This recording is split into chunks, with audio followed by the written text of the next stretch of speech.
Your testimony could really be somebody else's syllabus. God really said, girl, get up. Count my blessings, highly favored, every time that I wake up. No, I'm not worthy, but I got a purpose. There ain't no other way but to stay prayed up every day, every day, every day, every day I wake up. Your testimony could really be somebody else's syllabus. And that quote is by Pastor Jerry Flowers, and I recently watched one of his sermons. After I watched this sermon, I was like, God is putting it on my chest to get up and make a video. And I'm telling you, I did not want to get up at all to make this video, but by the grace of God, he gave me the strength to sit down and come on here and talk to you guys. And by the grace of God, here I am making this video. Well, hi, my name's Aliyah, and I am the host of this podcast, Becoming Me. The idea of becoming me came upon often hearing the terms of, oh, I want to become that girl, oh, I want to be the it girl. But I realized I want to inspire you and inspire others to become the most unapologetic version of yourself. I want you to be unapologetically you. And through these series, that's what I hope to do. That's what I hope to inspire, and I just hope that through the words I'm going to speak today, I can inspire you, and hopefully maybe something in this episode helped you. And with that, I'm focusing on the sentence and the phrase that I heard today in the sermon is, your testimony really could be somebody else's syllabus. And what I mean by that is my story, your story, we all have so many different stories, but you never know the story that you can tell that can help somebody else. The words that you speak onto other people's lives, the words that are projected onto you, how that can benefit and be so powerful in somebody else's life. You never know what one thing that you could say that could just greatly empower somebody else to make one difference or one change in their life. So the power of testimony, right?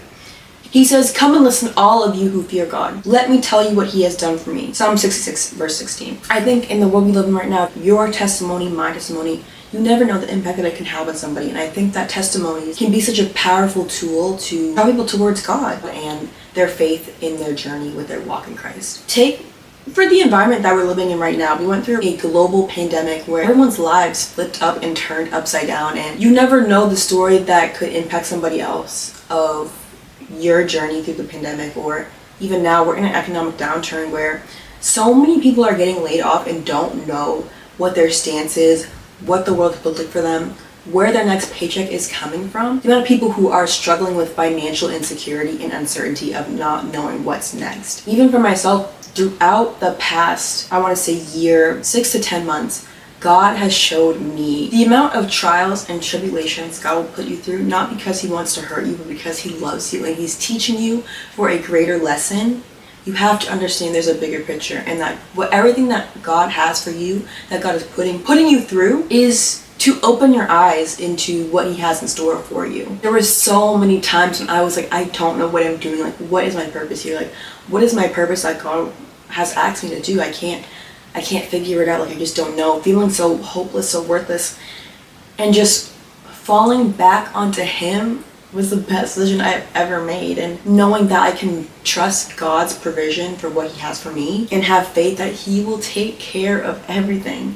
And I think that's the biggest thing that I realized for myself during the journey and the walk that I'm on, through the periods of time of uncertainty and genuinely not knowing. And I'm not ready to dive into that yet, but the amount of lessons I learned that uncovered myself and unveiled the bigger picture for me, all I can say is thank you for the struggle and the hardship and the barriers that I had to go through to get to the point that I'm at right now. I think it's such a beautiful thing through my struggle that people can help inspire and provoke somebody else who may be struggling and may need that word of encouragement, where they're seeing this video at the right time. They're seeing this in the moment that was made for them, and giving somebody that sense of hope that they need, and letting God speak letting God speak his words through me to help somebody else. And it goes to God has helped us through others sharing their struggles, and you never even realize it either. It gives others, myself, so many people, a sense of hope, and shows other people that you're not alone. You're not alone in the things that you're going through. You never know somebody else's story. And I always say this in general, and it's something that I do live by, like, You don't know what somebody else is going through. Somebody can have a biggest smile on their face, but you never really know the hardship that they're going through behind a closed door. So just really be kind to yourself and be kind to one another. And it's, people say it so often, but truly, like, it's not hard to do one kind thing for somebody else every day. Like, God has opened so many new doors for me in this current season that He's set out for me. And the amount of unexpected opportunities that God has for me, has planned for me, that I have been able to take part in now and be able to be in the rooms and having people speak life over your name and speak life into your name when you're not in the room is an absolute blessing. But all I can say is thank you to God for doing that for me, because without Him I would not be in those situations and the places and the rooms that I'm in today. But it goes back to the sole purpose of, I had to trust God, I had to trust His plan, I had to trust and put my full faith into Him, knowing that things were going to work out. And I think for so long I thought to myself of like, no, you need to figure this out. Like, you just need to isolate yourself. You just need to know. What I needed to do was I needed to stop and come to God as a child, and He opened His arms for me with nothing but love and guidance. And my Target shopper just texted me because something's out of stock. But now get your pen and paper, get your notepad, get whatever. Get your Bible, get your notebook, go get it. Pause the video, and I'll be right here. When we struggle with the desires of the flesh and the temptations of the world, it can be easy to feel overwhelmed and defeated. However, by surrendering to God and allowing Him to work in our lives, He can shift our mindsets from trauma to testimony. Of course, you're still like, when you give your life to Christ and you go through, like, this is it, like, I'm done with my old life, I'm dying to myself, I'm dying to my old self, I'm putting that to rest, and you fully live your life through Christ, right? When you fully live your life through Christ, temptation's gonna hit you more than it was before. You're gonna be tested to your limits. You're gonna be tested to go back to your old ways, but you can feed your flesh, you can feed that desire, that temptation that comes to you after repenting from your sins and giving yourself to Christ fully, by fueling it with something else, whether that's praying, listening to a sermon, removing yourself from those old situations, not feeding into the temptations of the world we live in. You can face temptations, like everyone faces temptations, everyone can encounter struggles with dealing with the world we live in, right? Of the constant influences we have around us and living and walking through faith. The constant influences and struggles that we have as you're on your journey of walking with your own. But the biggest thing to know is, when you rely on God to give you the strength and guidance, when we surrender our struggles to God and rely on His strength and guidance, we can experience transformation in tremendous ways we can't even imagine in our life. And on top of that, we come out stronger and more faithful on the other side. Not just that, through the experiences of struggling through pain, we develop a deeper empathy, understanding for those and others maybe going through similar situations, which allows us when sharing our testimony to better serve and minister to them. For example, you struggle with addiction, right, in your past, substance abuse, alcohol, drugs, whatever it may be, right? We can develop and have a deeper understanding, empathy for those who are currently struggling with those issues. I think by sharing our testimonies or by sharing our support and encouragement to others, we can serve as a source of hope and healing in their life. And I think, like, lastly, to my last point of, like, just sharing your story, you never know where your story can go to church and talking to other people within the church. You never know. Someone in church could be looking for their word, looking for their answer, looking for just one thing that can give them that sense of hope, that sense of light. He says, therefore, encourage one another. And build each other up, just as in fact you are doing. And, you know, I try not to be redundant. I'm trying not to be too redundant, but I really want to get the point across that, you know, we often may feel really hesitant or unsure about sharing our testimonies, especially if we don't see an immediate impact or response from putting it out there or sharing our story. Or we never know who we might be helping, who we might be inspiring. Even a small act of obedience can have a ripple effect on others' lives. And I think that's such a beautiful thing. It can be hard to see that when you're in the middle of the mud and in the middle of a rut. You can't really see it from the other side or see the other perspective from what you're going through. I've been there. I've been in times where, like, what is the point? Like, I don't see how my purpose is going to help anybody. But now I see it more than ever because of God, because of the purpose, because of the voice He put into me to speak life, speak His word to other people, and use my voice to do that. And I think that's why I encourage you to don't be afraid, don't feel hesitant to think that you're not, just because you don't have an immediate response, immediate reaction, that your story didn't impact anybody. But that's not true. You never really know who if it's just one person you helped, you're already doing wonders. And like, listen, right? Listen.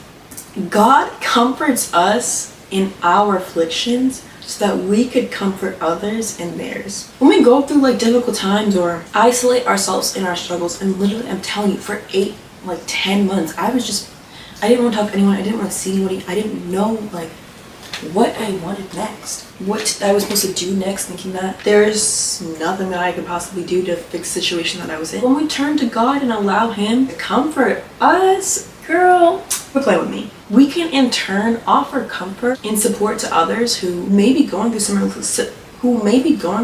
situations. And God has brought us through difficult times, and those difficult times can be a beautiful period of being a powerful way we can offer and show encouragement and hope to others who are currently struggling. For example, right? Listen, sharing our testimony and being that one person to make the difference, to make the change, can break all stereotypes. But it can also help us break down barriers and build bridges between different people of different backgrounds and experiences. If Rosa Parks did not stand up, if Rosa Parks did not do what she didn't do, if Martin Luther King did not stand up for himself, if he did not have that dream, man, we would not be in the places that we are in today. If Martin Luther King did not have his dream, if he did not give that speech, we would not be in the places that we would be in today without Rosa Parks, Henrietta Lacks, Katherine Johnson, Maya Angelou, James Baldwin, Muhammad Ali. Without all of these people making such big impacts on our lives, we would not be where we are today. So how is it that you don't want to share your story and these people did? You see what I'm saying? Having these experiences of having these experiences of racial or cultural diversity, sharing our testimonies can help break down these stereotypes. But these build the bridges of understanding and empathy between different communities. Our stories can help heal. Our stories help promote healing in relationship. You never know how your stories can promote healing in relationships that have had division and had segregation, division and conflict. Stories help promote healing in relationships that could have been strained by division and conflict. And just by sharing that testimony, we can also deepen our own faith in God Himself and seeing as how He can work in our lives, work in other people's lives, and seeing how God works in not just our lives, but the impact He has in other people's lives too. I think when we share these testimonies and when we share our own testimonies, we're reminded of God's faithfulness and be encouraged to strengthen our own faith in our own journey. And by reflecting on how God has brought us through these difficult times and has brought you through the storm, He provides for us in such unexpected ways, right? He does such unexpected things. He is such an unpredictable and funny guy. We deepen our trust in Him and find greater peace and joy in our own lives. 2 Corinthians 1 verse 4. He comforts us in all of our afflictions so that we may be able to comfort those who are in any kind of through the comfort we ourselves receive from God. You never know who you're going to help today. And I can hope that I just help one person today. Hope to inspire one person. Hope that this can impact just someone who decides to watch this whole video through. Let me end with this, right? For His anger lasts only a moment, but His favor lasts a lifetime. Weeping may stay for the night, but rejoicing. Compare the difficult times we face to a night of weeping or a storm, right? But it's only temporary. The pain you're going through is temporary. And think of where it says in the verse, like, in the morning, rejoicing in the morning. The time of rejoicing, the time of the storm will pass and the calm will come. We must endure a storm and let the rain pass. But we also must have faith and patience during difficult times and trusting that God's favor and blessings will come in due time. Thank you for watching this week's episode. I hope you have a blessed week, and if there's anything I can do to pray for you, there is a link in the description box where you can put in your prayer request. So if there's anything that I can do to pray for you, you can leave it down below, and I cannot wait to see you, and I hope you have a wonderful week, and I will see you guys next time. God really said, go in the closet, get your best suit. God is a funny man. Get it together, girl. God really said, girl, get up. He said, sis, get up. Put on that pink suit. Turn on the camera. And you're recording a video today. What did I tell you? I did not want you to record today. But God said, I have other plans for you. So put your trust and faith into him, and he will reveal himself. Commit to the plans that he will have for you. Commit to the Lord, and he will reveal the plans that he has for you. So what are you doing? Get up. Trust your purpose. Don't worry about the plan. God has got that already. Focus on your purpose, not the plan that he has in store for you. God has written out your plan. Stop focusing on the wrong things. Focus on the plan that he has for you, and he will reveal to you the steps that you need to take. But don't worry about it. Stop stressing over the things that you don't have control over. I promise you, you're gonna be fine. So get up, do the things you need to do today, and start focusing on the purpose that God has for you. Okay?